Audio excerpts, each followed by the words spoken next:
ಎರಡೂವರೆ ವರ್ಷ ಕಾಂಗ್ರೆಸ್ ಗೊಂದಲದಲ್ಲಿ ಕಾಲ ಕಳೆದಿದೆ. ಶಿವಮೊಗ್ಗದಲ್ಲಿ ಬಿಜೆಪಿ ಮಾಜಿ ಸಚಿವ ಬಿಸಿ ಪಾಟೀಲ್ ಹೇಳಿಕೆಯನ್ನು ಕೊಟ್ಟಿದ್ದಾರೆ. ಎರಡೂವರೆ ವರ್ಷ ಕಾಂಗ್ರೆಸ್ ಗೊಂದಲದಲ್ಲಿಯೇ ಕಾಲ ಕಳೆದಿದೆ. ಶಿವಮೊಗ್ಗದಲ್ಲಿ ಬಿಜೆಪಿ ಮಾಜಿ ಸಚಿವ ಬಿಸಿ ಪಾಟೀಲ್ ಹೇಳಿಕೆಯನ್ನು ಕೊಟ್ಟಿದ್ದಾರೆ. ರೈತರನ್ನ ಕಡೆಗಣಿಸಿ ಅವರ ರಕ್ತ ಹೀರುವುದು ಇವರ ಸಾಧನೆಯಾಗಿದೆ. ಕಾಂಗ್ರೆಸ್ಸಿಗರು ಕುರ್ಚಿ ಕಿತ್ತಾಟದಲ್ಲಿ ರೈತರನ್ನ ಕಡೆಗಣಿಸಿದ್ದಾರೆ. ರಾಜ್ಯ ಸರ್ಕಾರದ ವಿರುದ್ಧ ಬಿಜೆಪಿ ಹೋರಾಟಕ್ಕೆ ತೀರ್ಮಾನವನ್ನ ಮಾಡಿದೆ. ಬಿಜೆಪಿ ಎನ್ಡಿಆರ್ಎಫ್ ಎಸ್ಡಿಆರ್ಎಫ್ ನಿಯಮಕ್ಕಿಂತ ಹೆಚ್ಚು ಪರಿಹಾರವನ್ನ ನೀಡಿತ್ತು. ರಾಜ್ಯ ಕಾಂಗ್ರೆಸ್ ಸರ್ಕಾರ ಇನ್ನು ರೈತರಿಗೆ ಪರಿಹಾರವನ್ನ ಕೊಟ್ಟಿಲ್ಲ.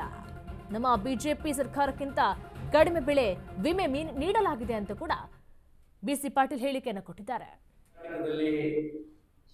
ಕಾಂಗ್ರೆಸ್ ಸರ್ಕಾರ 2.5 ವರ್ಷಗಳ ಆಡಳಿತವನ್ನ ಪೂರ್ಣಗೊಳಿಸಿದೆ. 2.5 ವರ್ಷಗಳ ಆಡಳಿತ ಬರೀ ಗೊಂದಲದಲ್ಲೇ ಹೋಗ್ತಾ ಇದೆಯೇ ಹೊರತು ಯಾವುದೇ ಅಭಿವೃದ್ಧಿ ಕಾರ್ಯಗಳ ಬಗ್ಗೆ ಸರ್ಕಾರ ಗಮನ ಹರಿಸ್ತಾ ಇಲ್ಲ. ವಿಶೇಷವಾಗಿ ದೇಶದ ಬೆನ್ನೆಲುಬಾದಂತಹ ರೈತರನ್ನ ಕಡೆಗಣಿಸಿರುವುದೇ ಬಹಳ ದೊಡ್ಡ ಇವರ ಸಾಧನೆ.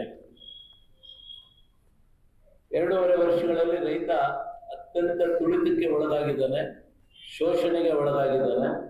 ರೈತರ ರಕ್ತವನ್ನ ಹೀರುವಂತ ಕೆಲಸವನ್ನ ಇವತ್ತು ಕಾಂಗ್ರೆಸ್ ಪಕ್ಷ, ಕಾಂಗ್ರೆಸ್ ಸರ್ಕಾರ ಮಾಡ್ತಾ ಇದೆ.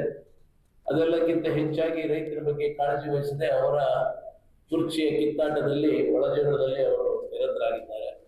9-10ರಲ್ಲಿ ಭಾರತೀಯ ಜನತಾ ಪಕ್ಷ ಕರ್ನಾಟಕದಲ್ಲಿ ಆಡಳಿತದಲ್ಲಿದ್ದು BS ಯಡಿಯೂರಪ್ಪನವರು ಮುಖ್ಯಮಂತ್ರಿಗಳಾಗಿದ್ದರು.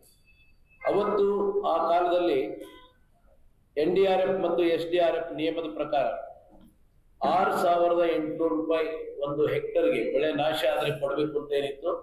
ಅವತ್ತಿನ ದಿವಸ ಯಡಿಯೂರಪ್ಪನವರು ಸರ್ಕಾರ 6,800 ಇರ್ಲಿ, ನಾವು ಹೆಚ್ಚುವರಿಯಾಗಿ ಕೊಡ್ತೇವೆ ಅಂತ 13,000 ರೂಪಾಯಿ